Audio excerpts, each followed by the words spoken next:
Assalamualaikum warahmatullahi wabarakatuh. Bismillahirrahmanirrahim.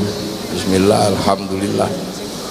Wassalatu wassalamu ala rasulillah Sayyidina Muhammad ibn Abdillah wa ala alihi wa ashabihi wa azwajihi wa dhurriyyatihi wa ahli baitihi wa man tabi'ahum bi ihsan ila yaumil qiyamah.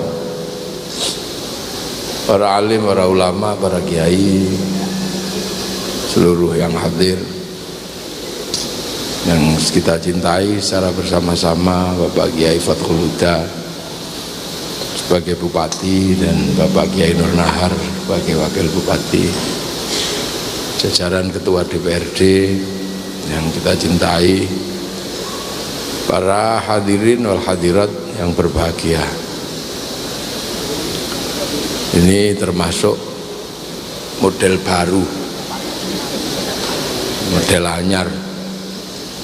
Sekarang ada istilah ngaji kebangsaan. Ini termasuk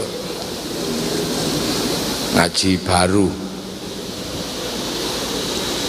Yang dulu biasanya hal seperti ini disampaikan di forum-forum diskusi, forum-forum ilmiah, atau yang dikenal dengan seminar atau sarasehan.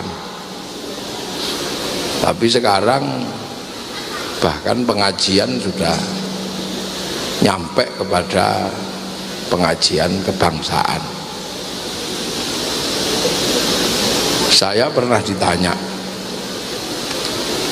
apa hubungannya antara agama dan kebangsaan? Kok sekarang ada istilah ngaji kebangsaan?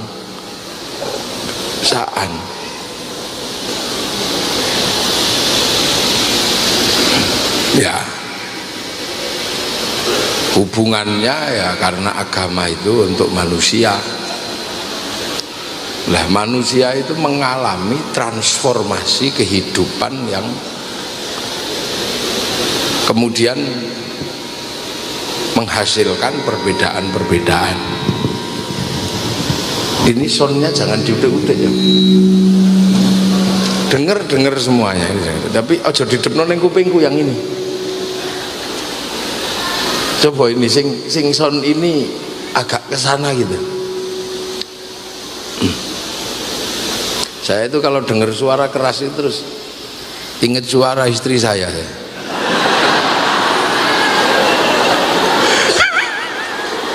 Suaranya banter gitu, terus tahu-tahu saya goblok dodok nanti. Jadi agama itu untuk ngatur manusia, karena manusia ini punya tugas khusus. Inni ja'ilun fil ardi khalifah, punya tugas khalifah. Nah, manusia ini mengalami proses kehidupan yang sangat indah ketika digambarkan oleh Al-Quran. Ya ayuhan nas inna khalaqnakum min dzakarin wa unsa. Min dzakarin laki-laki, wujudnya Nabi Adam. Wa unsa lan wedok, dan perempuan, wujudnya Siti Hawa. Ya cuman dua itu awalnya. Tapi laki-laki dulu, Adam dulu. Nah, Nabi Adam setelah itu baru Siti Hawa. Ya cuman dua itu manusia. Seluruh bumi ini isinya cuman dua itu tak. Laki-laki yang kayak begini, yang perempuan kayak begini. Ya, iki tukang sone seneng utek-utek, biasa utek-utek upil ini mesti. Ojo utek-utek kayak itu tukang sone ini nanti toh. Sudah biarkan begini aja. Nah, laki-laki dan perempuan. Laki-laki itu begini, perempuan begini. Nah, aturan Allah sangat sederhana. Menikah dengan saudara masih boleh, tinggal pilih nanti bersilang gitu ya, karena manusia baru situ. Jadi syariat nikah itu boleh sama saudara kandung, jadi tidak ada dengan yang lain. Itu syariat nikah. Kurban juga masih kelihatan. Kurban itu masih kelihatan. Kalau kurbannya diterima, kurbannya hilang. Zaman Nabi Adam itu kalau kurbannya diterima, kurbannya hilang. Kalau tidak diterima, ya masih gelundung di situ.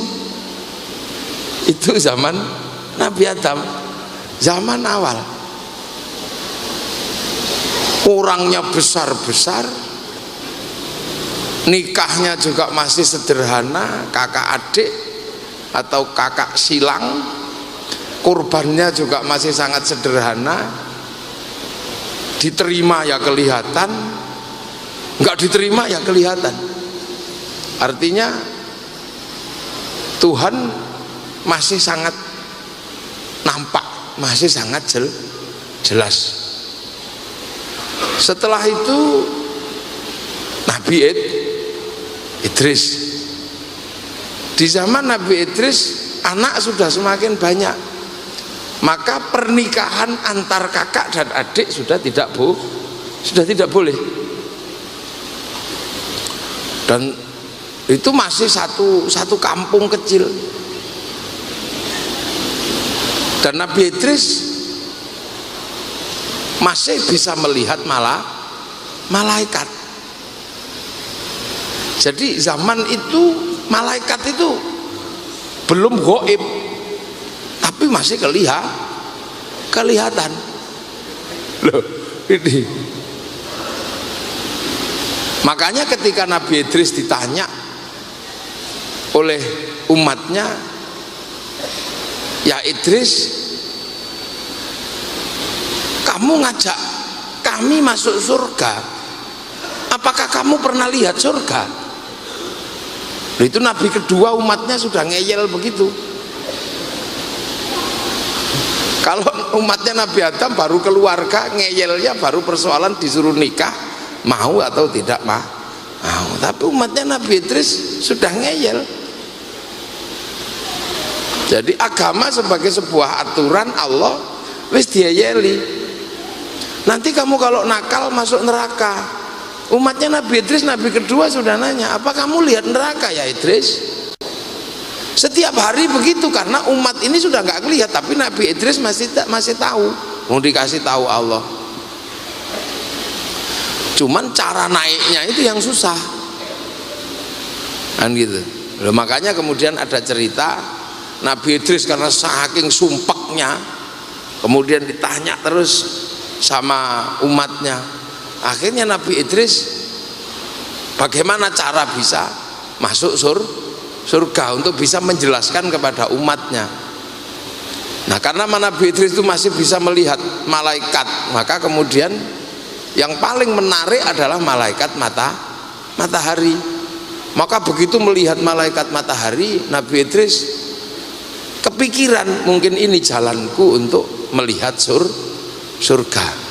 Masih deket gitu, jadi surga neraka itu masih deket, belum sejauh kita ini. Maka kemudian begitu lihat malaikat matahari, Nabi Idris cuma nyatakan, ya Allah, kasihan itu malaikat matahari, panasnya kayak gitu dia keringetan. Mohon ya Allah buat matahari lebih dingin agar malaikat matahari tidak kepanasan gembrobios keringetnya kayak gitu. Seketika matahari selep dingin, tidak lagi malaikat matahari ini merasakan panas lah. Malaikat mataharinya kaget, ya Allah kok tumben dingin. Oh iya, didoakan kamu sama nabiku namanya Idris. Di mana ya Allah? Itu di dunia, di bumi itu. Oh kalau gitu boleh nggak ya Allah saya cuti untuk berterima kasih sama Idris? Ya silakan aja sana. Maka turunlah malaikat matahari bertanya kepada Nabi Idris, ya Idris terima kasih kamu telah mendoakan aku sehingga mataharinya tidak panas. Sama-sama. Cuman malaikat matahari nggak ngerti kalau ini memang direkayasa oleh Nabi Idris. Maka Nabi Idris tiba-tiba nanya, ya malaikat matahari, kalau malaikat turun ke begini lah terus nanti nasib mataharinya ya kalau gelundung siapa yang mikul? Oh enggak, masih banyak temanku di sana, wong aku koordinatornya kok, aku kepala bidangnya. Loh ya sudah kalau gitu berarti malaikat itu banyak. Oh banyak malaikat itu. Oh berarti kalau ada cerita malaikat yang galak itu ada. Oh ada, itu temanku namanya Israel. Kamu pengen kenalan apa? Iya, kalau boleh saya mau kenalan. Ya enggak apa-apa, wong itu temanku, nanti tak SMS-nya ya dia ya. Maka bertemulah Nabi Idris dengan malaikat Israel. Tapi malaikat Israel takut. Apa kamu? Kamu yang namanya Idris ya? Iya malaikat. Apa kamu? Oh takut ini malaikat Nabi Idris ini. Maka Nabi Idris kemudian dibilangi sama malaikat matahari. Apa malaikat matahari bilang sama malaikat Israel, ya Israel jangan galak-galak, Idris itu temanku. Oh ya sudah kalau gitu, maunya apa dia? Katanya dia pengen merasakan mati biar dia bisa cerita kepada umatnya tentang mati. Oh ya sudah, suruh tidur, tak cabut nyawanya. Akhirnya tidur, dicabut nyawanya, put gitu, 10 menit dikembalikan lagi. Nah malaikat Nabi Idris nanya, loh ya Israel katanya kalau dicabut nyawanya itu sakit, kok aku nggak kerasa? Ya enggak, wong kamu temennya temanku, aku yang nggak enak. Kamu kan temennya temanku, jadi aku nggak enak. Nah sudah akhirnya lah, kalau yang mati itu kan ada yang nggak kembali, ya Israel. Oh, kalau yang nggak kembali itu tak titipkan temanku yang baik, sampai titipkan Ridwan, yang nakal tak titipkan Malik. Kalau saya nengok sana boleh enggak? Boleh aja, wong itu juga temanku, nanti tak WA-nya lah kamu mau sana. Nengok neraka, habis itu Siratal Mustaqim dilewati, habis itu masuk surga. Lah begitu di surga nggak mau pulang. Oh ini tuh kampung halamanku yang asli itu. Ya udah deh aku di sini aja. Lu nggak boleh, kamu mesti pulang lagi, kata malaikat Ridwan. Lu di sini enak kok. Nggak bisa, ini enak ternyata. Lah kenapa? Kalau mau makan nggak perlu nyangkul, tinggal mikir udah ada makanannya. Kalau mau perempuan nggak usah nikah, mikir aja udah dateng, nggak pakai baju lagi, enak di sini. Udah aku di sini aja, aku nggak mau pulang. Syaratnya di sini harus mati. Sudah kemarin tanya malaikat Israel 10 menit sudah. Iya Israel, iya loh, harus lewat neraka. Sudah kemarin tanya malaikat Malik. Ya sudah, lah itulah maka kemudian malaikat Nabi Idris ini tidak turun lagi ke dunia, sehingga umatnya menunggu Nabi Idris sampai hari ini. Sampean ketika mikir iki hadis raono, kan tidak ada itu di hadis. Di Quran ada enggak? Ya enggak ada. Adanya di mana? Di Taurat. Lo cerita tadi itu ada dalam kitab Taurat. Nah saya kok belasak ke Taurat mau ngapain? Karena saya punya pertanyaan yang nggak bisa dijawab di dalam Al-Quran. Ada Ahlul Kitab itu ada 3, Yahudi, Nasrani, Sobiin. Yahudi itu ada penjelasannya umatnya Nabi Musa. Nasrani ada penjelasannya umatnya Nabi Isa. Sobiin ini umatnya sopo? Wasobiina itu tidak ada penjelasannya di dalam Quran. Maka tak cari, oh ternyata Sobiin itu umatnya Nabi Idris yang ditinggal nabinya, makanya menunggu Nabi Idris sampai hari ini. Nah Sobiin itu ada memang di antara Iran sama Irak sekitar sana, sekarang dikenal dengan nama Sobi'ah Mandaiyun. Ibadahnya sehari cuma sekali ngadep ke timur. Nah yang malam ibadahnya yang susah, mesti ngawini istrinya 100 kali. Loh, itu ada. Lah kenapa kita melihat Taurat? Karena kita diajarkan apa? Alladzina yu'minuna bima unzila ilaika wa ma unzila min qablik. Itu ada di situ. Loh, itu kisah itu Nabi segitu. Dan seterusnya sampai akhirnya Allah ini kelihatan betul. Umat kalau ngeyel dibantai gitu aja. Allah itu galaknya masih kelihatan. Nekat dikit mati. Umat Nabi Nuh ndablek mati. Umat Nabi Ibrahim Namrud ngeyel mati gitu aja, muta mati aja. Nah, sampai hari ini Allahnya itu belum berubah, masih yang itu. Loh, Allahnya zaman Nabi Adam sampai Allah zaman hari ini juga masih Allah yang itu, belum berubah. Tapi syariat kepada Nabi selalu berubah. Padahal Tuhannya masih sama. Loh, Allah itu zaman dulu galak, kerasnya luar biasa. Salah dikit sampluk gitu. Nabi Nuh umatnya ngeyel ya jus lelep. Umatnya Nabi Musa nabdablek mati, kena kecemplung kali, kecemplung sungai. Umatnya Nabi Ibrahim ngeyel ya kena lamuk sak kerdus mati, malaria. Udah itu kan Allahnya masih sama, tapi aturannya berubah. Nah ini maknanya apa? Maknanya bahwa Allah ini sudah menyatakan ya ayuhan nas inna khalaqnakum min dzakarin wa unsa. Ini sebatas sampai pada Nabi Adam sama Nabi Adam dan Siti Hawa.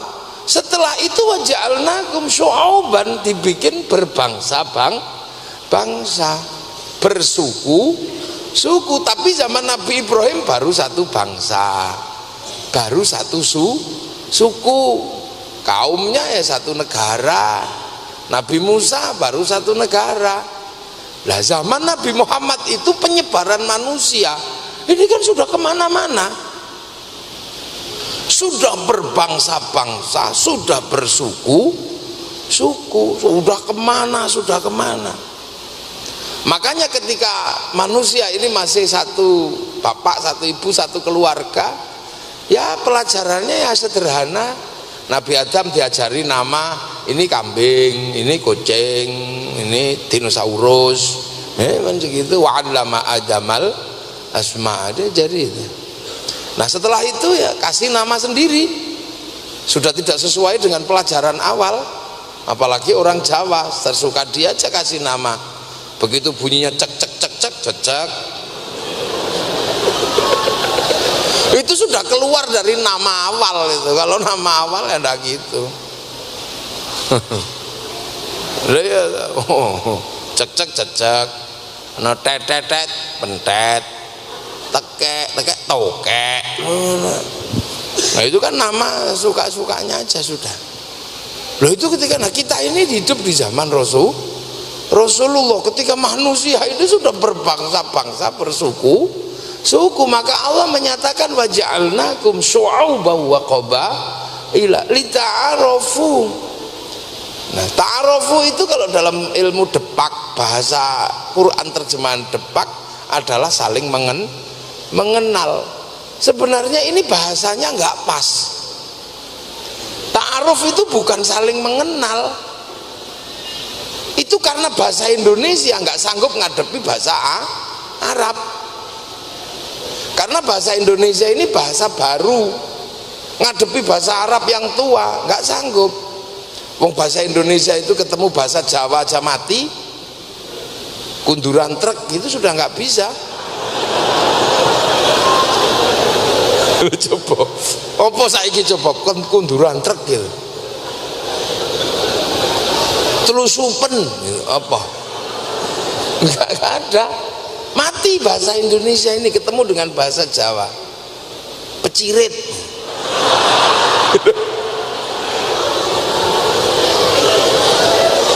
Ya makanya kalau kita ngaji Quran pakai bahasa Indonesia itu susah.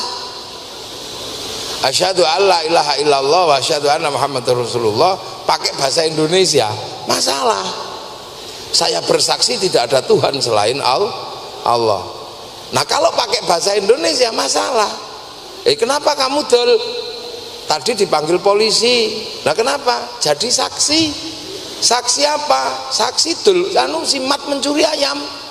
Lah kamu kok jadi saksi? Iya wong saya waktu itu lihat dia nyongkel pintunya, saya lihat dengan mata kepalamu. Iya, makanya saya jadi saksi. Berarti saksi adalah orang yang melihat dengan mata kepala. Lah kalau sampean menyatakan saya bersaksi tidak ada Tuhan selain Allah, kamu lihat Allah. Loh kan ini bahasa. Enggak lihat kita. Saya bersaksi.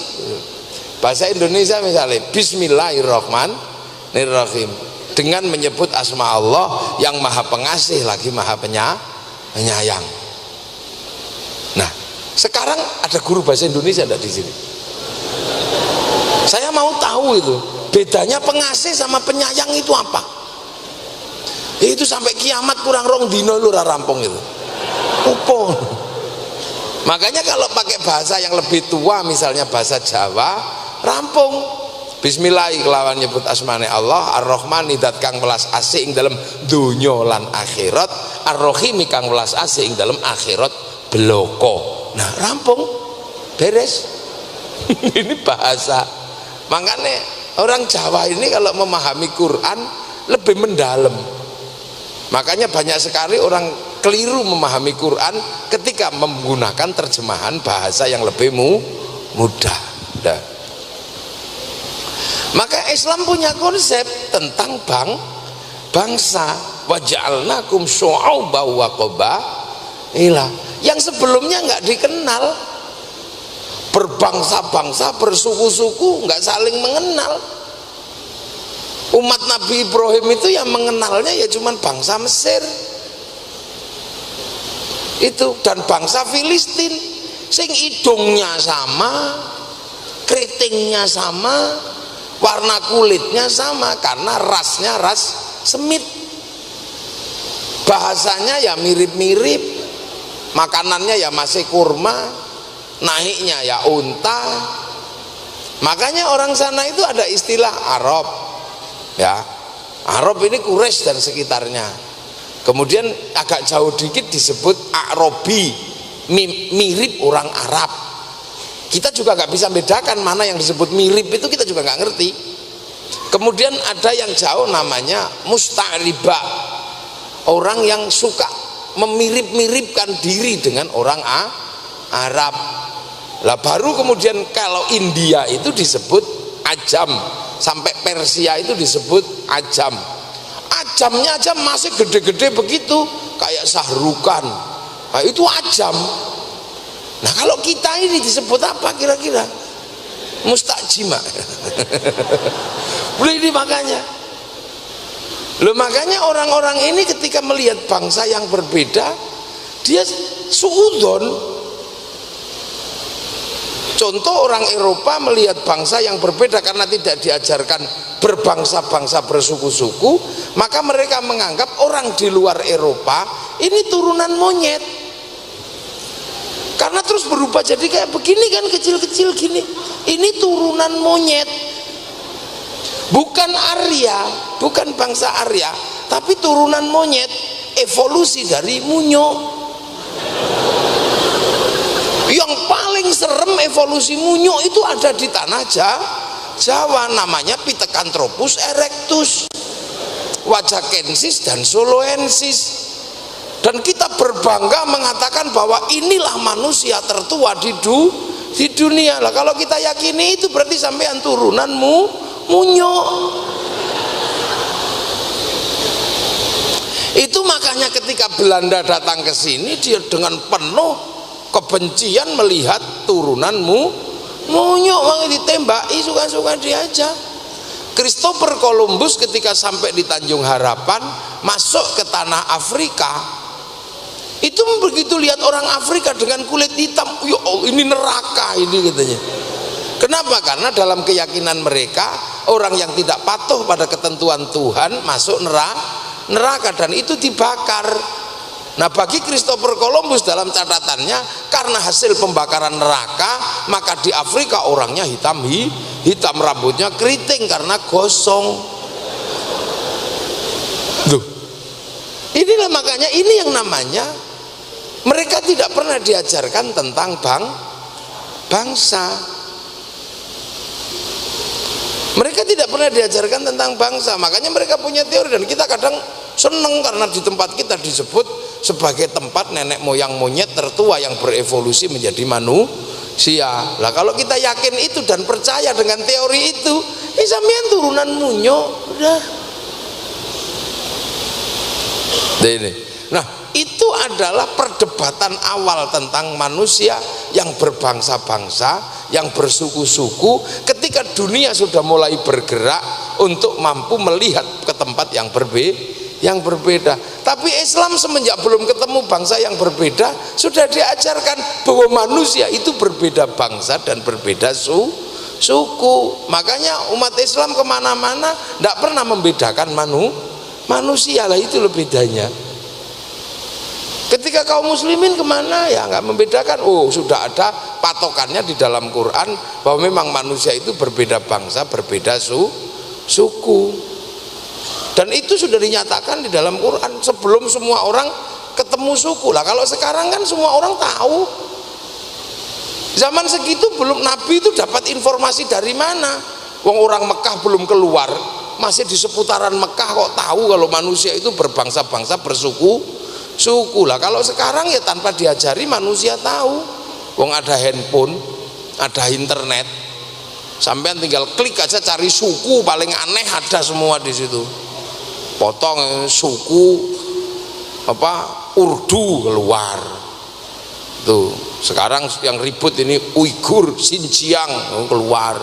Sekarang kita ini sudah enak sekali cari bangsa bersuku-suku bagi masyarakat milenial kayak kita ini.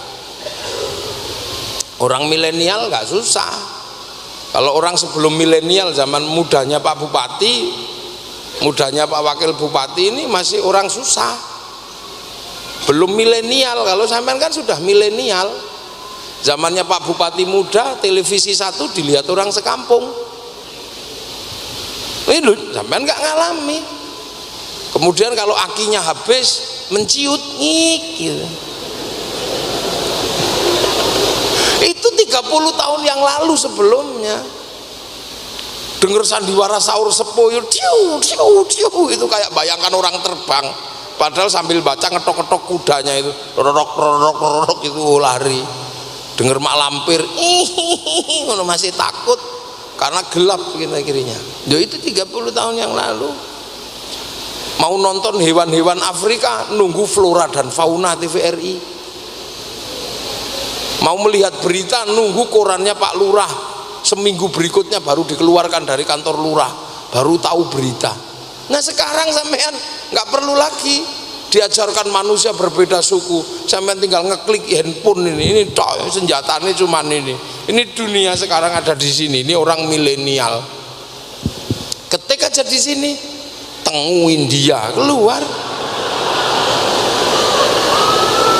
Ini ketenguin dia keluar, kinjeng kawin metu.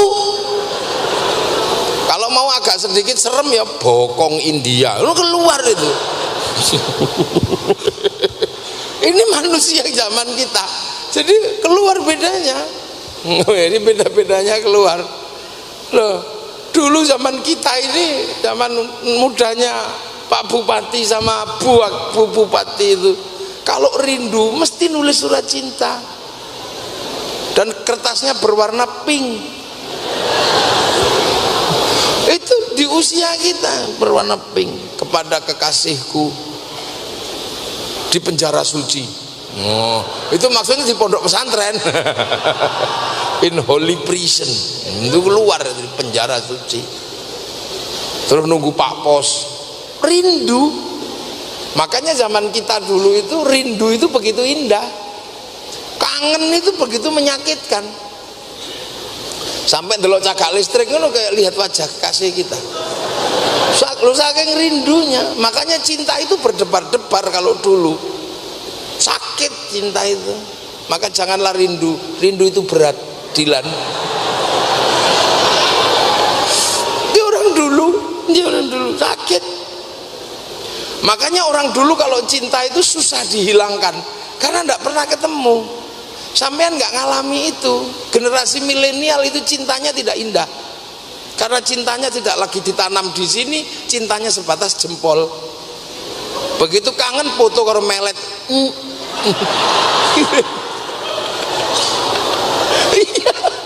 Ini orang milenial, makanya jangan terlalu berharap komitmen bagi orang milenial. Suka-suka dia aja. Ngisore tulisi mah. Ngono kira biasa. Lah orang rembulan sekarang tidak ada. Dulu kalau kita kirim surat cinta, aku tahu pada saat ini kau pun melihat bulan yang sama. Mataku tertuju pada bulan yang itu dan kau pun pada bulan yang itu. Semoga pada bulan itu nanti mata kita dipertemukan. Oh indah kalau dulu cinta. Lah dulu itu rayuan cinta itu begitu orang-orang dulu. Nah kalau kalian kan rayuan cintanya aneh. Dek, apa mas? Apakah bapakmu sipir penjara? Kenapa? Karena kau mampu memenjarakan aku dalam hatimu. Ini loh, ini zaman. Lah, Islam waktu itu sudah menggambarkan tentang perbedaan bangsa dan perbedaan suku yang barangnya belum ada. Orang Arab itu belum melihat mana sih bangsa yang berbeda itu, belum lihat. Oh masih Arab semua. Jadi waja'alnakum syu'uban wa qabaila lita'arafu. Zaman Rasulullah itu di Mekah itu juga belum tahu mana sih yang disebut bangsa berbeda itu. Karena bangsanya masih sama, masih bangsa Arab semua. Baru kemudian ternyata terjawab ketika kaum muslimin pindah ke Madinah, itu baru terjawab. Kenapa? Karena Madinah pusat dagang terbesar di Arab. Jalur sutra itu pusatnya di situ. Baru ketemu di pasar. Siapa? Ada orang dengan mata sipit, pipinya tembem. Ya Rasul, di pasar ada orang aneh. Apa? Itu manusia bukan? Kalau kita menanya gitu lah. Kenapa? Kok nggak sama kayak kita? Pipinya tembem, matanya sipit gini. Nah kumisnya cuma samping kiri kanan. Nah jenggotnya 12. Oh itu bangsa Cina. Tapi perdagangannya bagus itu ya Rasul, komoditasnya banyak. Oh itu Cina. Maka carilah ilmu nanti walaupun sampai ke negeri Cina. Tapi negeri Cina itu di mana? Ya orang Arab waktu itu belum tahu mana Cina itu. Itu. Nah terus ketemu bangsa yang berbeda lagi. Ketemu dengan orang berdagang tapi ruwetnya luar biasa. Namanya bangsa Yahudi. Ya Rasul kita sering ketipu. Ketipu bagaimana? Ya ada orang pedagang tapi bulat gimana?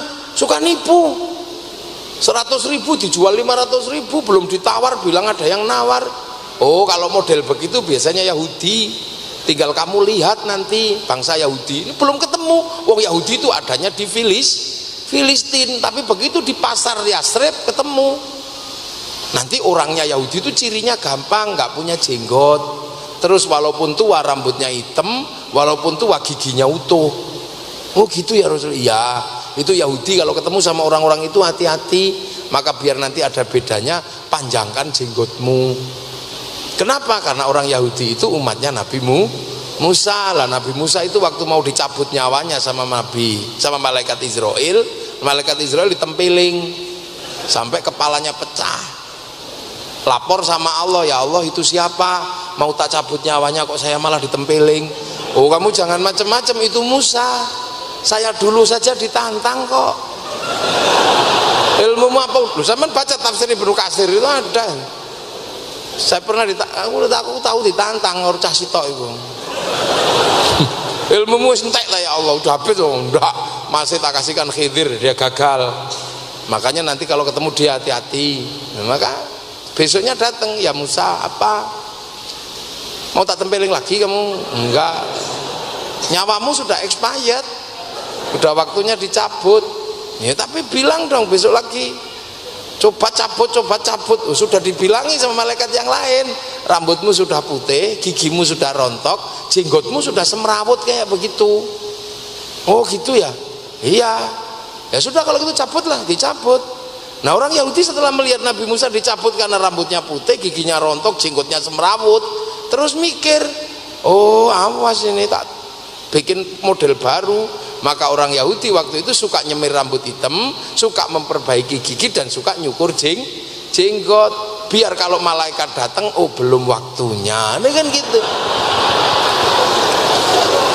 Lah itu budaya itu berlaku sampai zaman Rasulullah. Makanya orang Yahudi itu kalau mati sebagian besar dicukur, gundul peluntus itu, giginya dicabuti.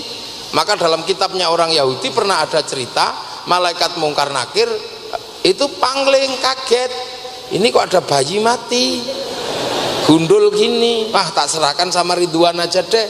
Malaikat Ridwan, oh ini bukan bayi.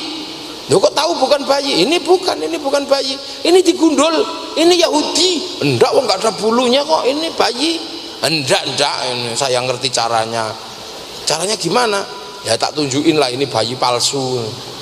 Caranya gimana? Oh saya punya bidadari banyak, tak panggil aja coba bidadariku. Bidadari turun, nggak usah pakai baju. Begitu lihat bidadari nggak pakai baju, twing, loh kan, bilangin. Itu ada, loh itu dalam kitabnya Bani Israel ada, teman.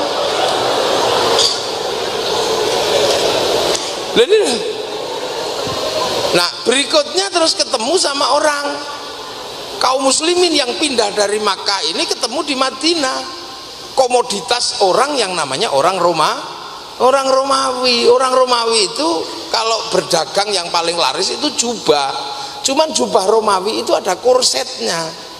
Jadi gini kalau make, makanya orang kalau beli jubah Romawi itu koyok kemelinti itu, kayak melete gitu. Terus belakangnya panjang. Nah kalau orang belakangnya panjang, kalau juragan-juragan itu ada yang bawakan. Nah sambil begini jalannya wong ketakan korset. Akhirnya khilak, sombong. Maka oleh Rasulullah potong jubah model begitu.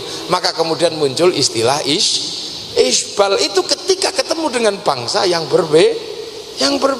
Waktu di Makkah ya cuman cerita aja, bangsa berbeda itu mana sih, nggak ketemu.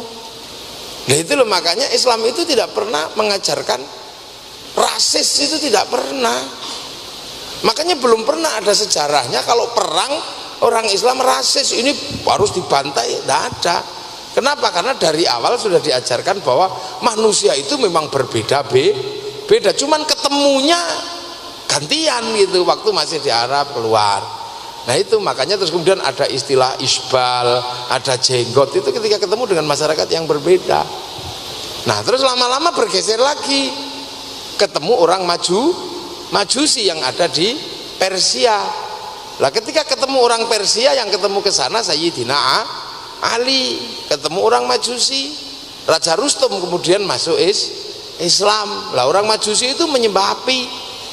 Nah api Majusi biasanya ditaruh di bangunan tinggi namanya Manaro. Maka begitu orang Majusi masuk Islam, apinya dibuang, Manaronya ditaruh di depan masjid. Makanya begitu orang Islam melihat orang Majusi punya masjid ada Manaronya, kok bagus, makanya kemudian semua ingin bangun Manaro. Lah itulah yang kemudian sampai Tuban namanya Menoro, itu ketika ketemu Majusi. Tuh. Jadi bangsa yang berbeda-beda itu memang dari awal diajarkan. Dan itu oleh Islam, makanya Islam kemana-mana nggak pernah memiliki bangsa gini. Lantilala Islam yang kesini ketemu dengan orang yang begini, yang ke Eropa ketemu dengan orang yang tinggi besar rambutnya merah, yang ke Afrika ketemu dengan orang yang hitam gosong kayak kopi goreng, yang ke Cina ketemu dengan orang yang tembem-tembem matanya sipit. Itu loh, makanya Islam itu urutannya jelas, pertama laki-laki dan perempuan. Dan ketika umat Nabi Muhammad juga harus mengerti, tidak cuma mengerti bangsanya tok, laki perempuan juga harus saling mengerti. Ibadahnya laki-laki dan perempuan beda, Allahnya masih sama, belum berubah. Coba ayo, Allahnya masih itu juga, belum Allah yang lain, masih sama. Tapi ibadah laki-laki berbeda dengan ibadah perempuan. Perempuan nggak wajib Jumatan, laki-laki wajib Jumatan. Perempuan dapat diskon kalau haid, laki-laki enggak. Laki perempuan aja harus sampai mengerti. Perempuan dibikin tidak sempurna, laki-laki dibikin sempurna. Nah, sampean juga harus ngerti itu. Loh, perempuan kan nggak sempurna. Perempuan ini dibikin belum terlalu sempurna. Alisnya nggak sempurna. Makanya bisa disempurnakan dengan pakai celak. Nah, sampean pakai celak, ya aneh. Bibir perempuan ini nggak sempurna, makanya bisa disempurnakan dengan benges. Sampean pakai benges, ya jelek, wong bibirmu udah sempurna. Makanya perempuan itu dipakai apa aja bagus karena belum sempurna. War-rijalu qawwamuna 'alan nisa. Perempuan kan begitu, pakai apa saja bagus. Perempuan pakai celana panjang bagus, pakai celana pendek bagus. Bagus semua perempuan. Pakai baju kombor-kombor bagus, baju ketat bagus, dipakai jembul-jembul jilbabnya bagus, dijilbabi bagus, rambutnya dicat merah bagus. Perempuan apa aja bagus, pakai baju panjang bagus, tidak dipakai apa-apa tambah bagus.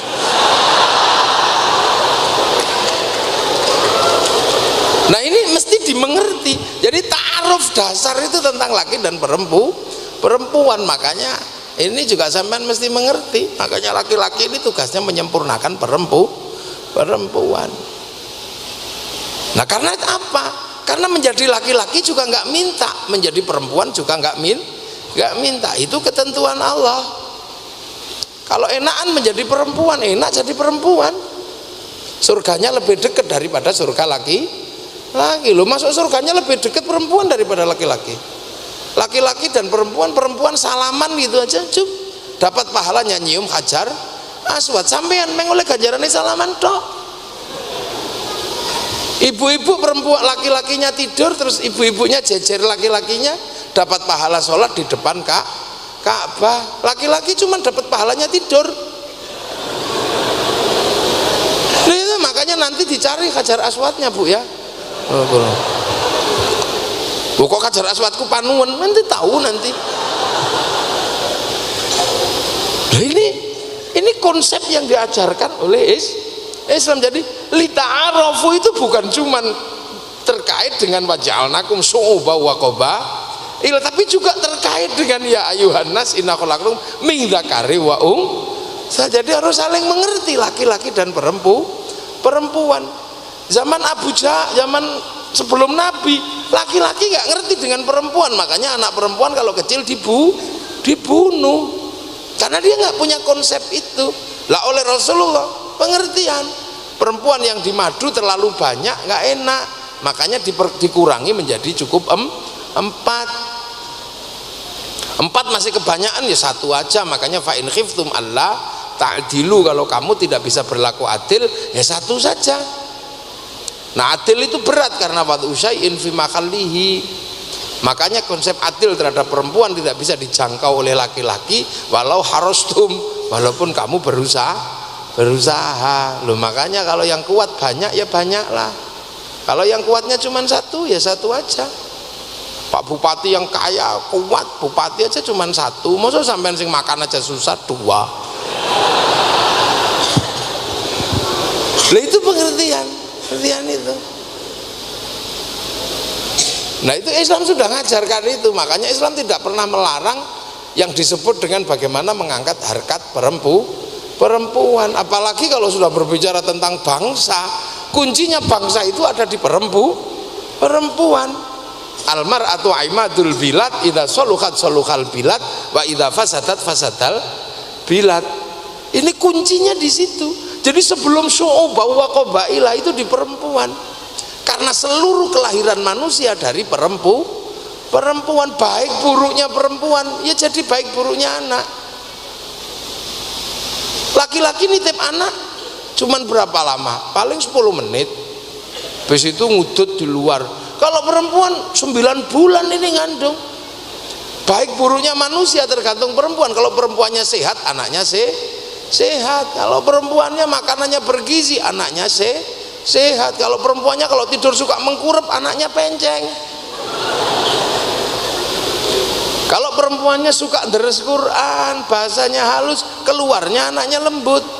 Tapi kalau perempuannya pas lahir, pas hamil kok bang toyib aja lagunya, ya anaknya entah kemana. Di mana.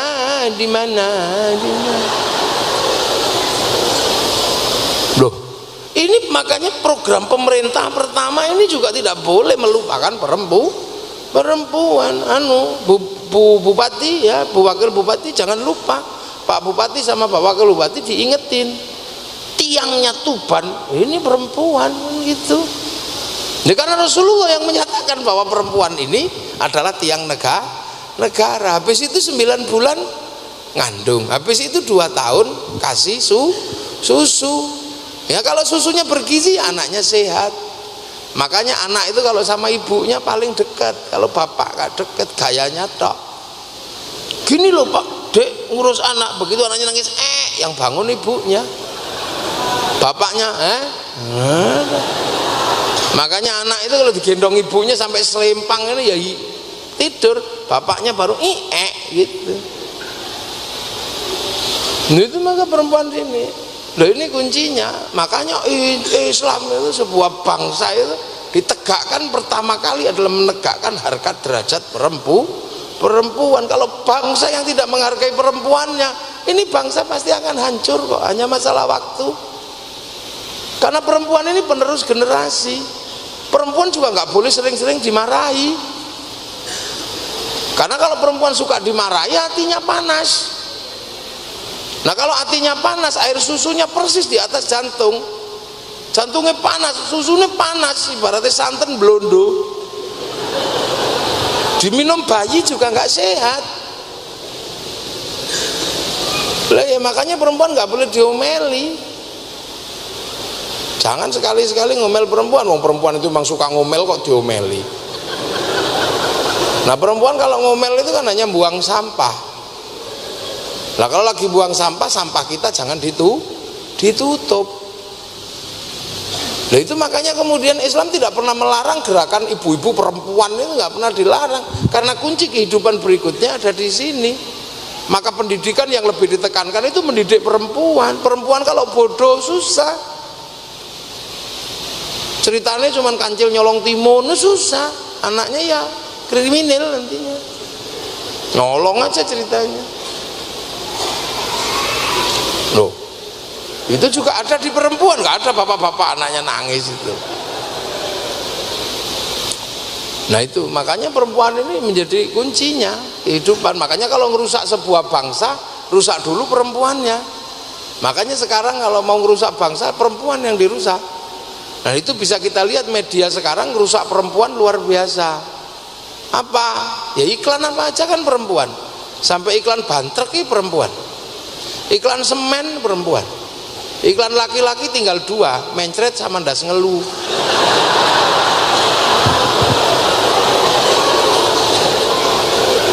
Ya cuman 2 itu. Nah, baru setelah mengerti tentang perempuan, baru mengerti bangsa dan suku kepada skala yang lebih besar. Nah, kepada skala yang lebih besar ini bangsa dan suku, sampean mesti ngerti. Dengan suku Batak aja, orang Jawa kalau nggak ngerti bisa padu. Orang Batak datang ke sini, orang Medan datang ke Tuban, Bu, beli es entek, tidak usah pakai teh. Pun boten wonten, tidak usah pakai santen. Pun telas Mas, tidak usah pakai gelas. Wong edan, lho kok ibu tahu saya dari Medan? Ini itu. Bagi-bagi ngerti. Bisa beda-beda. Makanya ketika pertemuan manusia se-Indonesia, ketika kenalan sama orang Tuban, orang Batak, orang Tubannya minder. Lukman Batubara, namanya panas. Ilham Abu Bakar, panas juga. Zainuddin si api-api, panas juga. Nah orang Tuban namanya Paimin, nggak mau kalah. Paimin pemadam kebakaran. Itu tidak mengerti. Wah itu kalau sampean nggak ngerti bisa ribut. Kenalkan, nama saya Alim Pasaribu. Jenenge sewu iki. Zainuddin napi 70. Jenenge 70. Nah ini Paimin bingung toh, dia tidak mau kalah. Paimin 750. Ini kan pertemuan bangsa. Orang mana, orang sampean kalau ketemu orang Madura, kalau sampean nggak ngerti, pernah ada cerita orang Madura sama orang Jawa. Ini lomba sholawat. Nah orang Madura ini kalah terus. Karena orang Jawa ini kalau sholawatannya bagus. Nah ditanya, jurinya ditanya, ya mas, kenapa orang Jawa ini kalau sholawatan selalu menang? Ya karena orang Jawa kalau sholawatan ngelik-ngelik, tahu ngelik-ngelik lagi, gitu ngelik-ngelik. Akhirnya orang Maduranya pulang, tahu sekarang rahasianya. Kalau mas mengalahkan orang Jawa, sholawatannya harus ngelik-ngelik. Begitu naik ke panggung sholawatan, nanti kita ngelik.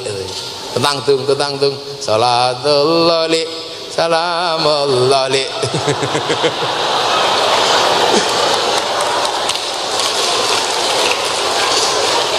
Nah perbedaan ini dulu semenjak dulu ada.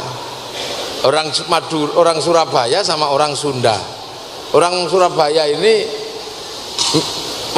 masuk WC, orang Sunda di luar WC ngenteni ini dah. Oh orang Sundanya kan udah perutnya udah sakit.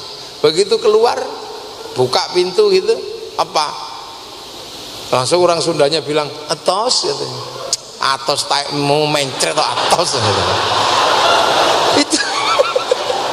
itu kalau teman nggak ngerti ya bisa ribut. Push up antara orang Jawa, orang Madura sama orang Ambon ya ribut. Orang Madura kalau push up lama ngitungnya tuh satu, dua, tiga, lama. Kalau orang Ambon cepet dia, 1, 2, 3, 4, 5, 6 cepet dia.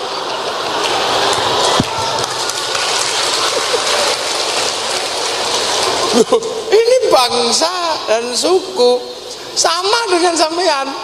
Orang Arab itu kalau ketemu orang yang berjenggot, ini dilus-lus, habis dilus-lus jenggotnya, cium pipi kiri, pipi kanan, habis itu dikecup bun-bunane, gitu kepalanya dikecup, dilus-lus jenggotnya. Lah coba kalau kemudian sampean di sini punya jenggot, terus dilus-lus, ya ditonyo sampean. Lah itu di zaman Rasul itu belum sampai ketemu dengan bangsa yang berbeda-beda begini, belum ketemu, karena masih di seputaran Arab, masih belum ketemu, gitu loh. Masih belum ketemu, masih di seputaran Arab sana kok, belum ketemu gini. Makanya sekarang kalau ada orang ribut, ini orang yang aneh. Harus makan juga harus seperti Rasul dengan 3 jari. Lah kalau sampean memaksakan makan dengan 3 jari seperti Rasulullah, ya sampean mengingkari waja'alnakum syu'uban wa qaba'ila, menghindari itu. Lah di sana yang dimakan kurma sama roti 3 jari bisa. Lah di sini sego jagung 3 jari yang kocar kah? Hajar loh, ini itu sederhana. Begini. Apa meneh mangan emput dia bubar. Loh, itu baru sederhana. Lah di sana juga sama. Ya di sana juga sama. Apa? Suruh berjubah. Ya bisa. Karena tanahnya bersih. Lah neng kene dijubahi. Ya ndak sida tandur, sida direp no. Pemene miang kok jubahan. Ya nyancang beranjang kok jubahannya kepulet ning jero kono lho. Beda. Bertemu bangsa, korban sana unta, sini nggak lahir unta. Maksakan diri korban pakai unta, ya ditangkap polisi. Nyuri untanya kebun binatang makanya loh. Itu dulu belum terjadi itu.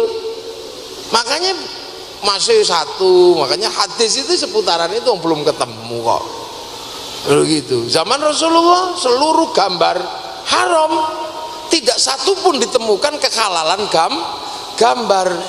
Lah sekarang terus tiba-tiba gambar tetap tidak boleh. Lah saya mau nyalek jadi DPR terus mengireng tahun terus piye? Ya nggak bisa.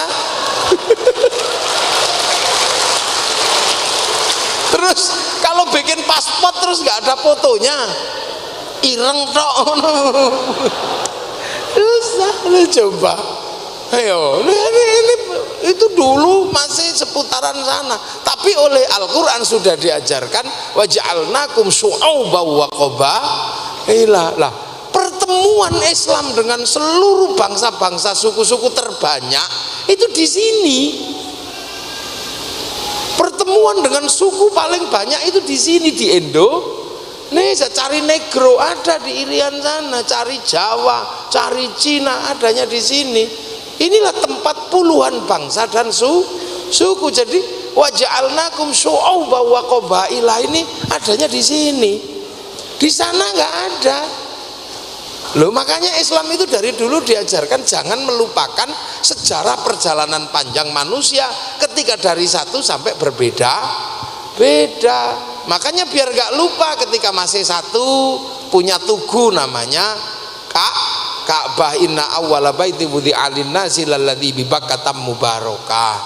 Ketika masih dua jatuh cinta tidak boleh melupakan tugu yang namanya Jabal Rahmah. Kemudian manusia berpindah-pindah berbeda-beda sampai lupa dengan asal usulnya, maka jejak itu dicari sama Nabi Ibrahim. Nabi Ibrahim nyari ketemu, maka dibangun ulang. Ketika dibangun ulang, maka kemudian orang ketemu lagi jejak itu. Ka'bah dibangun, Jabal Rahmah dibangun. Lah akhirnya semua orang seneng. Maka kemudian bangsa yang menyebar, oh ternyata kita ketemu lagi dalam satu nenek moyang. Maka yang merasa keturunan Nabi Ibrahim menyebut Nabi Ibrahim dengan banyak sebutan. Ada Abraham, ada Brahma. Nah itu, dan simbolnya mirip-mirip. Sampai nggak bisa enggak. Kemarin saya sampaikan di depan presiden, memang butuh studi yang sangat serius. Misalnya antara Brahma sama Abraham sama Ibrahim, ini ada kesamaan simbol. Coba sampean, Islam punya Ka'bah, sana punya stupa orang Hindu. Orang Hindu punya Linggayoni, kita punya Jabal Rahmah. Kita punya yang namanya air Zam-Zam, sana punya air Gangga Yamuna. Kalau perjalanan suci sama-sama kainnya selempang, sini warnanya putih, sana warnanya kuning. Selesai perjalanan suci urusannya sama rambutnya, sini tahallul, sana digundul.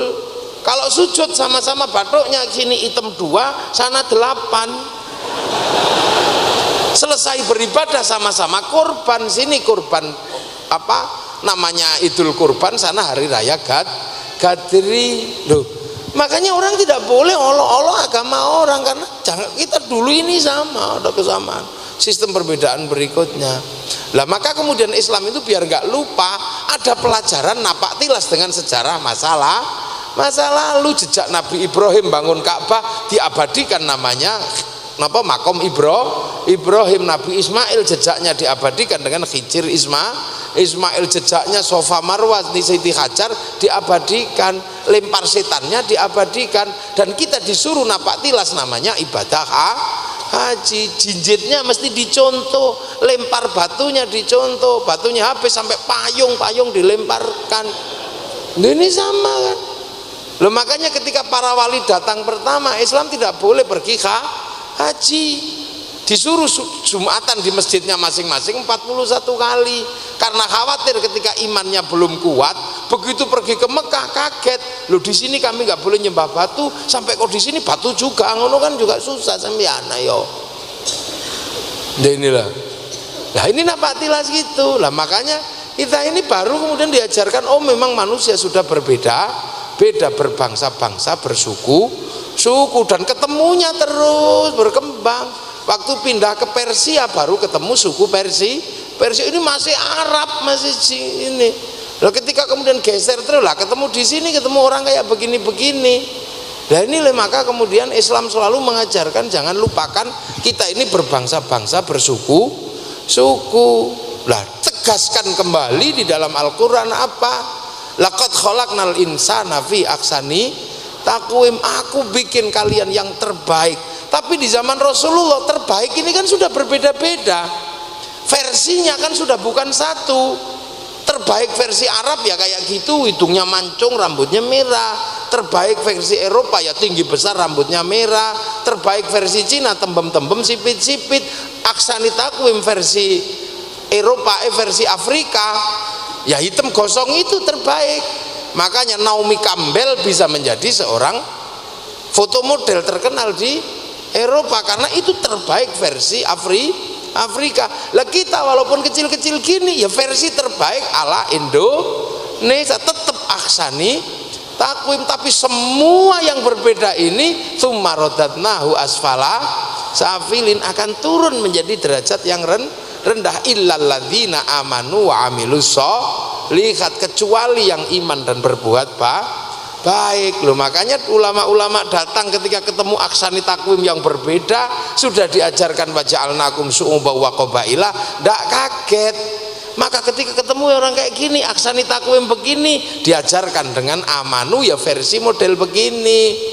Amanu di zaman Nabi sana ya bisa makan dengan 3 jari, tapi amanu bagi aksani takwim kecil-kecil gini nggak bisa dengan 3 jari. Lah inilah makanya lah amanu wa amilus sholihat, jangan melupakan ahsani takwim. Makanya ketika ketemu bangsa berbeda tentang manusia yang terbaik, Allah sudah kasih rambu-rambu dalam sumpahnya, wattini wazaitun wa turi sinina wa hadzal baladil amin. Watin demi buah tin, ini simbol ulul azmi Nabi Nuh. Wazaitun ini simbol ulul azmi Nabi Isa, Nabi Ibrahim di Filistin.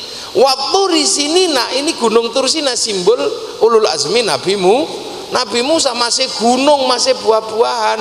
Lah simbol Rasulullah apa? Wahadzal baladil amin, sudah menyebut balad, dan demi keamanan dan ketentraman sebuah bangsa dan negara sudah menyebut baladil amin. Makanya Rasulullah ketika mengajarkan aman wa amilus sholihat tidak lupa membentuk baladil amin. Lah makanya di Makkah, di Madinah ketika ketemu dengan bangsa yang berbeda, Rasulullah membentuk konsep baladil amin. Lah konsep baladil aminnya apa? Piagam Madinah. Loh itu loh, Rasul tidak membentuk negara Islam karena negara Islam hanya untuk orang Islam, tapi konsep kekuasaan Islam itu baladil amin, tapi bentuk ketentraman sebuah bangsa dan negara. Setelah kamu bentuk keamanan, ketentraman, kamu pilih model apa terserah. Kalau hanya keamanannya dengan demokrasi, ya demokrasi. Amannya dengan kerajaan, ya bentuklah kerajaan. Amannya dengan sistem republik, bentuklah sistem republik. Karena Islam mengajarkan konsep besar namanya baladil amin. Lah sekarang di Indonesia ketika ketemu bangsa yang berbeda terus kemudian diusulkan khilafah, ya tidak terbentuk baladil amin. Jangankan di bangsa yang berbeda-beda, bangsa yang masih Arab itu dibikin konsep khilafah, tawuran sekarang. Coba tawuran itu, Suriah tawuran, Afghanistan tawuran, Libya tawuran. Kenapa? Padahal itu bangsanya masih satu. Lah di sini bangsa yang berbeda-beda bentuk baladil amin, karena dengan baladil amin bisa terjadi aman wa amilus sholihat, bisa membangun keimanan dan keislaman yang bagus. Nah sekarang di Xinjiang itu, yang di Cina itu tadinya nggak ada masalah, tapi begitu terpapar radikalisme tentang berbicara mulai tentang khilafah, pengen bentuk kekuatan Islam dengan berhadapan dengan negara Cina, ya ditabrak sama pemerintah Cina. Cina itu nggak anti Islam, nggak anti Kristen, Cina itu nggak anti agama. Bagi Cina itu ibaratnya kucing, itu yang penting bisa nangkep tikus, nggak ada urusan mau warnanya hijau, warnanya putih, yang penting bisa nangkep tikus. Itu Cina, nggak ada urusan. Saya ngaji di Cina, saya ngaji di Taiwan, saya ngaji di Tiongkok, saya ngaji di Hong Kong, nggak ribut kok. Yang penting kalau habis ngaji sampahnya bersih, itu aja. Loh, orang sana itu kan Tuhan kan suka-sukanya aja dia. Kalau Tuhan kok melarang mabuk, dia bikin dewa mabuk.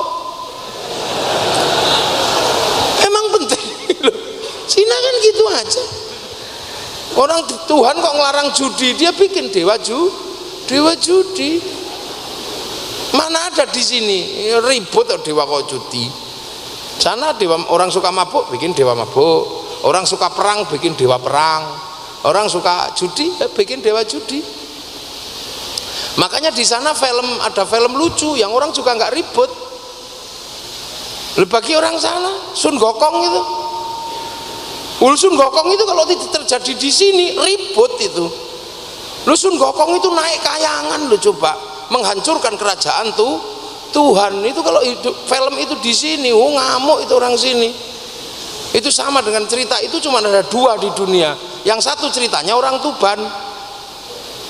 Terus 2 cerita ini sama kelasnya. Kayangan dihancurkan oleh orang di luar kayangan. Yang di Cina dihancurkan sama Sun Gokong. Yang Sunan Kalijogo buat cerita apa? Kayangan dintuti Semar kocar kacir. Lu itu orang Tuban yang berani bikin cerita itu. Loh, itu buktinya di sana nggak ribet masalah agama. Lah begitu kita di sini membangun konsep Balatil Amin, ya enak. Islam datang masuk Tuban. Tuban ini kota tua. Makanya sebagian besar sejarah pengislaman itu mulainya dari Tuban, dari sini. Jadi dari tanah sampean ini. Kalau sekarang berbicara tentang Tuban kota wali atau apa ya, memang semuanya mulainya dari sini. Jawa Tengah bisa menjadi Islam, pedalaman Jawa bisa menjadi Muslim, itu semuanya dedengkotnya dari sini, namanya Sunan Kalijaga. Ya orang Tuban. Murid Sunan Kalijogo yang paling terkenal namanya Sunan Geseng, orang Tuban, Mbak Cokrojoyo. Gurunya Sunan Kalijogo yang paling terkenal Sunan Bonang, wong Tuban. Mula saya kadang lihat orang Tuban ini nggak terlalu aneh. Wong turunane wong hebat, tempat orang hebat, makanya nih apik ya apik ora umum, nek ndablek ya ndableke ya ora umum. Lah semuanya dari sini. Gitu. Penakluk Mongolia itu anak muda itu juga dari sini, namanya Ronggo. Wong gini lho, Kang. Itu. Majapahit negara hebat kocar kacir itu gara-gara diberontak sama Ronggo. Wong Tuban ini wong ampuh. Adu pitik paling menangan wong Tuban. Jenengane Sawung Galing. Ini wong Tuban. Lho, Tuban ini memang tanah tua. Ini tuh tanah tua. Ini tanah yang dulu memang berawal dari tanah Kapitayan. Itu di sini nih. Jadi tidak usah gumun. Pasukan Mongolia nyerang Singosari, bersandarnya ya di Tuban. Nah itu yang kadang kita nggak ngerti, Tuban ini ono apa nih, ono apa kita nggak tahu itu. Lah ya sing ngaji pinter ya akeh, sing ngono yo ning Tuban iki isih utuh. Dari sing mangan sapi sampai sing mangan celeng, utuh ning Tuban niku.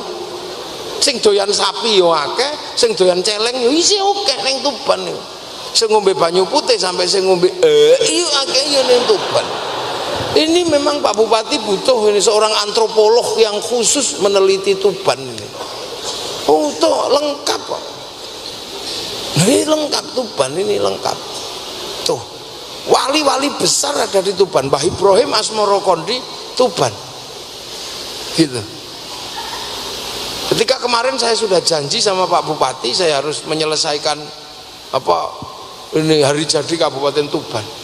Saya selain mikir online sama Sunan Bonang, dulu ya kan saya mulai online sama Sunan Bonang. Sama Sunan Bonang saya disuruh ke sebuah pulau, ke tempat gurunya Sunan Bonang. Maka seminggu kemarin saya ke Malaysia, salah satunya adalah ke tempatnya Sunan Bonang belajar agama Islam. Jadi pondok pesantrennya Sunan Bonang itu tidak di Jawa, ada di Malaysia sana, di Pulau Besar Melaka. Gurunya namanya Sultan Arifin atau Syekh Ismail, itu gurunya Sunan Bonang. Itu cucu keempatnya Syekh Abdul Qadir Al-Jilani. Ini orang main-main sampean. Gurune Sunan Giri di tempat yang sama di situ. Maulana Ishaq ya mondoknya ya di situ. Ketika golek ke lemah cari tanah ini, cari tanah di Jawa yang persis dengan tanah ini. Itu tanah Giri itu persis dengan tanah di Pulau Besar Melaka. Maka SKPD ini sekali-sekali mesti ke sana. Walaupun nggak ngajak saya nggak apa-apa. Itu ada, itu di Pulau Besar Melaka, makamnya panjang sekali. Dulu mau dibongkar sama pemerintah Malaysia, dianggap sebagai makamnya ini, makamnya bomo orang sana, makam dukun. Ternyata seluruh peralatannya nyemplung laut, akhirnya berhenti. Nah itu pulaunya deket sama Melaka, itu deket. Nyebrang itu kalau speedboat paling 7 menit, kalau nggak sampai 10 menit lah, taus itu. Nah di situ makamnya. Saya sampai ke sana karena Tuban ini kota ajaib. Kok dulu semuanya mulai dari sini. Jeng Sunan Bonang bikin sesuatu yang paling monumental di tanah Jawa namanya gamelan. Itu di sini. Yang kemudian menemukan bunyi nang ning nang nong dang dang gung. Urip iku nang ning nang nong ya nang kene ya nang ngono, itu di sini. Ya kadang ning kene ngaji, kadang nang kono nyolong pitik. Itu kan konsep besar Slendro Pelok nang ning nang nong. Dang dang gung, ayo dang dang balik nang Sang Yang Agung, gek dang balik nang Gusti Allah. Ya tenan ana sing dang dang gung balik nang Sang Yang Agung, ana sing dang dang yo enek ning kene ya utuh. Lutuh di sini nih. Saya masuk ke pedalaman daerah situ ya, jero itu. Oh, masuk kon jenuh ngiri lho. Ana desa jenengane Suwalan. Ndeten nggih. Lho kuwi isih mlebu lagi. Mau ora ngerti desane niku. Iku luwih seneng beleh celeng timbangane beleh sapi. Daging celeng luwih larang ning kono timbangane sapi. Sate kirek yo eneng ning kono lengkap.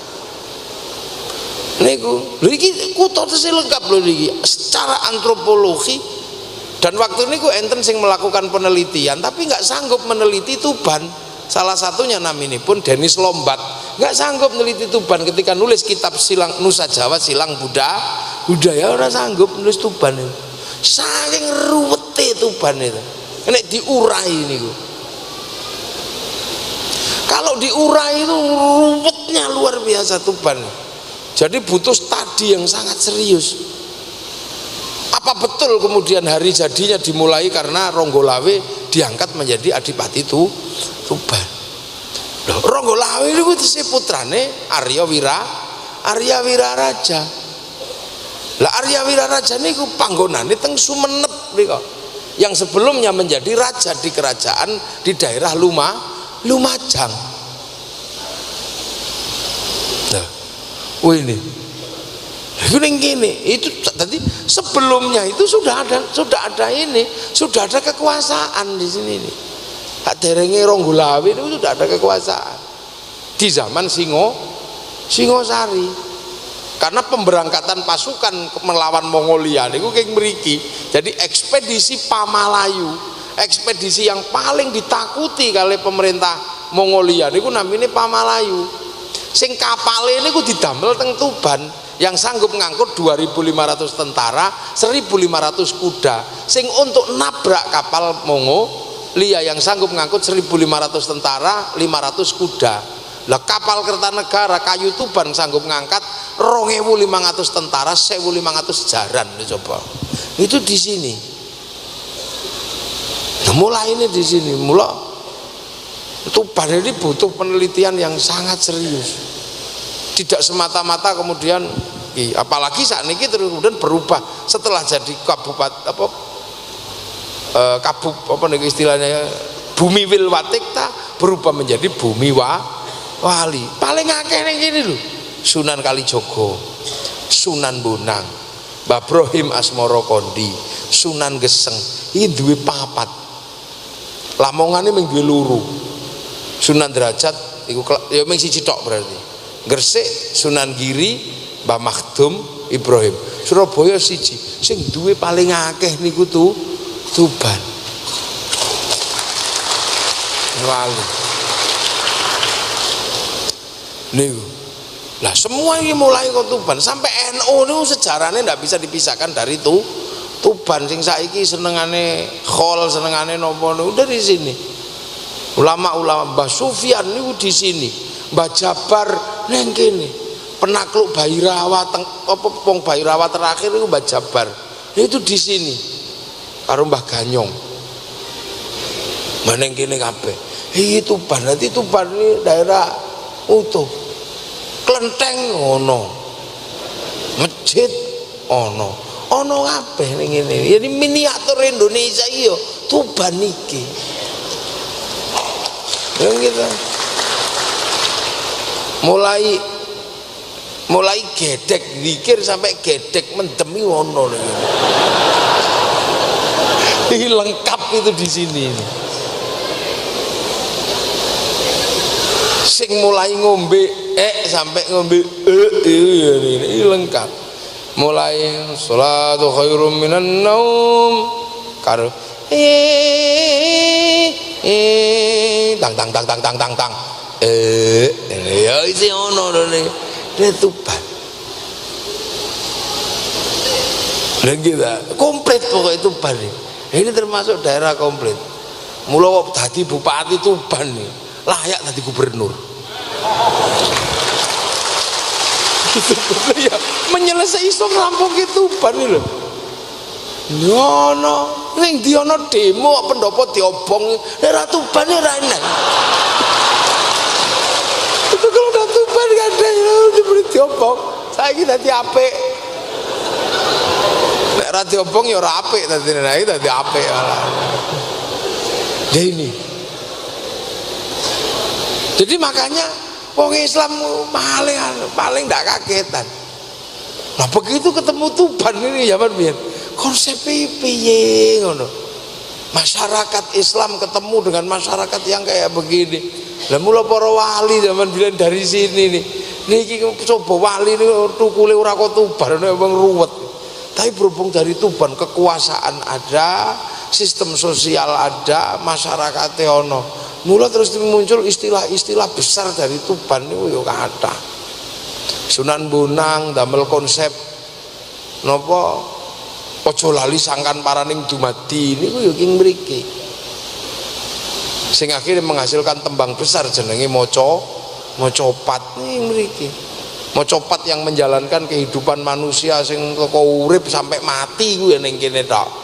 Lakone urip kaya tembang-tembang kawitan Mas Kumambang. Kemambangi nyowo, tembang kedua mijil lahir, tembang ketiga nopo tembang nomor 3 kinanti sangoni kanti agama kanti akhlak, tembang keempat sinom bakal dadi cah nom wis mulai ndablek, tembang kelima asmarandono mulai jatuh cinta, tembang nomor 6 mulai gambuh jumbuh lanang wedok, terus tembang ketujuh dandang gulo merasakan manis pahitnya kehidupan. Bareng ngono tembangi durma wayahe berdharma bakti, bareng ngono pangkur wayahe mungkur, bareng ngono megatro wayahe mati, bareng ngono pucung wayahe dipocong. Iki lho itu adanya itu dari sini. Oh iso ngono ngene pian. Itu hebat. Nah ini Sunan Bonang, terus digawa Sunan Kalijaga masuk ke pedalaman, di murid-murid hebat. Itu dari sini. Makanya Tuban ini punya tanggung jawab besar. Dalam bahasa Roma Irama, kau yang mulai, jangan sampai kau yang mengakhiri. Tuban, makanya kalau kadang bakas Tuban nih, ya Allah, beratnya luar biasa tanggung jawab wong Tuban. Ya makanya saya menyarankan Tuban ini punya sebuah lembaga studi khusus ben wong-wong Jawa itu bisa studi ke sini. Sing bangun Kalimantan namanya Khatib Dayan niku muridnya Sunan Bonang yang mampu membangun balad-balad di sana niku kok mriki sedaya.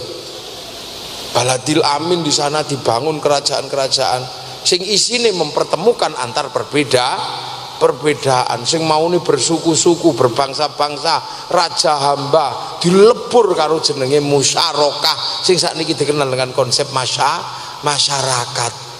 Begitu raja hamba dilebur dengan konsep besar namanya ra'iyah, kullukum ra'in wa kullukum mas'ulun an ra'iyati. Jadi bahasa menyebut warga negara namanya ra'iyah utawa rakyat. Dari sini terbangun ra'iyah rembukan disebut dengan istilah musyawarah wasyawirhum fil amri. Dibangun ulang yang namanya konsep nopo hidup bersama saling bertoleransi, jenengane tafassahu fil majalis, maka duduk bersama namanya majelis. Sampai konsep besar namanya wilayah daerah para wali, itu dari sini semua dulu yang bangun. Ngono kadang wong Tubane dhewe ora ngerti dan enggak mau ambil pusing. Lah opo ngono. Lho kok kene sampean minta tanggung jawab. Jadi NKRI itu salah satu pilarnya itu adalah Kabupaten Tuban. Saka mriki lho murid naminipun Arya napa naminipun Datuk Ribandang iku ngajine ya ning kene bareng karo Sunan Bonang di sini. Arya Abdillah ya di sini dididiknya, sabare dididik sama Sunan Ampel, dididik sama Sunan Bonang di sini, terus pindah ke Palembang membangun kerajaan-kerajaan Baladil Amin di Palembang. Yang akhirnya menghasilkan kesepakatan besar. Londo teko diusir lungo, daerahnya berubah menjadi Negara Kesatuan Republik Indonesia. Sing iso ngulangi Gusti Allah jenenge pangeran, terus saiki tukul Allah jenenge isih pangeran, dicangkok iso apa mbiyene gak para wali teko kene. Musola cangkok ngono ae jenenge langgar. Saiki sing tukul musola langgare hilang. Lho syaikhun ustadzun lebokke mriki dibungkus jenengane kiai, padahal zaman semono kiai niku ana kebo, ana keris. Lah sakniki kebo keris ilang, kiai niku ulama. Tilmidun muridun dibungkus jenengane santri. Saiki niku tilmidun muridun tukul ning jenenge tetep santri. Persis kaya ibu-ibu nih. Bungkuse kabeh niku kongwan, isine rengginang. Itu kalau tidak di sini tidak ada. Beginilah. Jadi kalau menyebut hari jadi Kabupaten Tuban, ya kita harus menyadari betul bahwa dari sinilah semuanya dulu dimulai. Kenapa? Karena Indonesia tetap menyebut konsep besarnya adalah konsep wilayah, konsep masyarakat, konsep ra'iyah, dan itu akhirnya menjadi bahasa Undang-Undang Dasar Negara Kesatuan Republik Indonesia yang namanya apa UUD 45. Lho apa itu bahasanya wong rembukan, itu bahasa negara. Nah itu semuanya dulu dari sini. TNI mempertahankan Indonesia yang disebut dalam mempertahankan wilayah, itu berarti daerah para wali. Lah ada para wali sebutan wilayah. Mula masya Allah berat ini tanggung jawab sampean ini dadi wong Tuban. Butuh studi khusus. Mungkin tahun depan ya, bisa kita urai dengan uraian yang sangat konseptual sesuai dengan konsep Tuban. Soalnya wingi kula niku meleke kurang suwe sih anteng Pulau Besar niku. Namanya sewengi tok. Jadi ngumpulkan informasi ini rumpate jangkep. So tahun ngarep tak jangkepno. Dangko nek wis jangkep tak dongengno ini ngene mbiyen. Soalnya gurune Sunan Bonang itu di sana. Kok iso wong kono ngulang wong kene, sementara tempatnya di Malaysia. Sing Malaysia kok ora diulangi, tapi sing Jawa kok malah diulangi, iku mbiyen piye? Ya itu jadi sini. Malaysia tetap kerajaan sampai hari ini. Di sini lebur, sudah tidak ada kerajaan, adanya adalah ra'iyah. Neng kono isik raja-raja, makanya 9 raja, bahkan raja utamanya yang di Pertuan Agung. Mulakno Malaysia butuh namanya perdana menteri. Nah sing kene sing iso dilebur raja wis ra ono, karek 3 apa pira itu raja di Indonesia. Itu karena dulu dilebur. Terus di sini bisa rukun antar bangsa karena diarani ra'iyah. Pelajaran itu diterapkan di sini, kenapa tidak diterapkan di Malaysia? Padahal guru Sunan Bonang ada di Pulau Besar Melaka, Malaysia. Lah inilah memang butuh studi yang sangat panjang. Tapi bahwa bangsa ini memang dari awal sudah diajarkan oleh Islam, walaupun ketemunya baru belakangan. Ning kita awal wis dikandani wa ja'alnakum syu'uban wa qabaila, ku bikin kalian berbangsa-bangsa, bersuku-suku. Lah kita punya bangsa Indonesia, maka membangun konsep baladil amin dengan konsep Indonesia. Lah Wahabi kenapa bermasalah? Karena Wahabi ngajarkan amanu wa amilus solihat, tapi konsep baladil aminnya Saudi Arabia. Hizbut Tahrir kenapa bermasalah? Ngajarkan amanu wa amilus solihat, tapi konsep baladil aminnya Filistin. Abu Bakar Ba'asyir nggih pondok konsep baladil aminnya Afghanistan. Dan inilah makanya kemudian hari ini kita berbicara bangsa, karena kita punya konsep kebangsaan Indonesia, bukan kebangsaan manapun.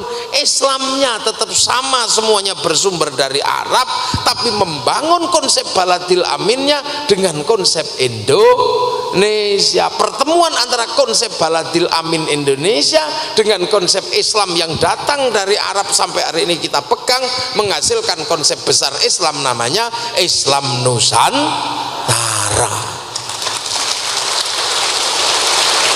Jadi gila Islam Nusantara niku salate tetep salate ngono, tapi nusantarane nyumbang pujian. Salate tetep tidak berubah, tapi pujiannya Nusantara. Robbana ya Robbana, ndak datang sumbangan lagi, tombo ati yang pegel ndak datang lagi, diuruki anjang iku nusantaranya. Puasa ya Islamnya sana, dari dulu puasa sama, tapi orang Nusantara nyumbang apa? Nyumbang mercon. Makanya kalau belum puasa merconan. Soalnya orang Jawa kalau puasa lebih suka tidur, karena kalau keluar rumah lihat jambu, lihat mangga, mulai wis mending turu dalil naumuso imin ibadatun. Begitu turu terus sepi, akhirnya kiai ini tuku mercon. Maka di Indonesia menghasilkan mercon. Maka sesuk nih bulan puasa ada mercon, nggak usah ribut, karena mercon adalah perangkat ahli sunnah wal jamaah. Haji nyumbang nopo? Nyumbang latihan haji neng alun-alun Tuban, labbaik Allahumma hajjan, Ka'bah triplek. Lah itu nusantaranya, hajinya tetap ke sana. Nah yang kayak gini, ini untuk membentuk sebuah konsep besar namanya baladil amin, bangsa dan negara yang aman. Lah Indonesia dengan konsep ini menjadi bangsa negara yang aman.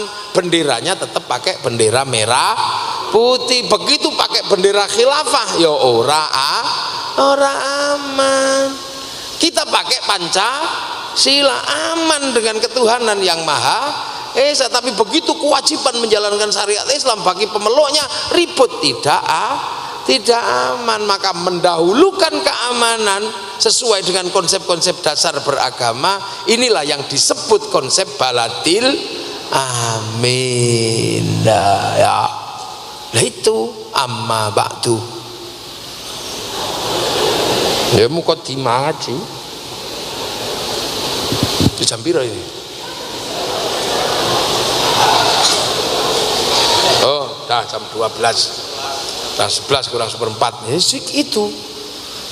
Jadi narasi besar kebangsaan Islam diulangi, cuman zaman Nabi urung petuk sing liya-liyane, masih petuk di sana tok. Lah kita ini ketemu.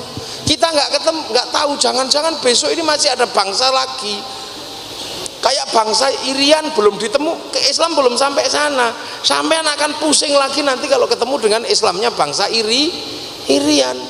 Kalau mau masuk Irian, kiainya pertama harus mau pegang babi dulu. Kalau dari awal sudah anti babi, nggak akan bisa mengislamkan orang Irian. Sekarang Islam belum masuk aborigin, nanti ketika Islam ketemu orang aborigin, konsep Islamnya pasti berubah lagi. Ini kan baru ketemu sini, nah sampean kan belum pernah ketemu. Coba Islam nanti akan ketemu dengan orang Asmat, itu gimana konsep Islamnya? Pasti menghasilkan konsep yang berbeda karena ketemu bangsa yang berbeda lah. Mudah-mudahan nanti kita masih bisa melihat ketika Islam ketemu dengan bangsa-bangsa yang berbeda. Syukur-syukur wong Tuban pelakunya, karena dulu wong Tuban mampu mempertemukan antara Islam dengan bangsa Jawa dengan bangsa Kalimantan. Mosok saka Tuban habis ini tidak tumbuh lagi orang-orang yang mampu mempertemukan Islam dengan bangsa yang berbeda. Ben lengkap wa ja'alnakum syu'uban wa qabaila lita'arafu. Dan hasilnya adalah Arab satu bangsa dipikul puluhan negara, Eropa satu bangsa dipikul puluhan negara, dan Indonesia karena kerjaan para wali mampu memikul puluhan bangsa dipikul oleh satu negara kesatuan Republik Indonesia. Ini pekerjaannya wong sak donya ra iso. Tidak ada orang dunia yang sanggup melakukan ini. Inilah di Indonesia. Makanya ini sebagai pemahaman dasar bahwa Islam dari awal sudah mengajarkan perbedaan bangsa. Al-Fatihah.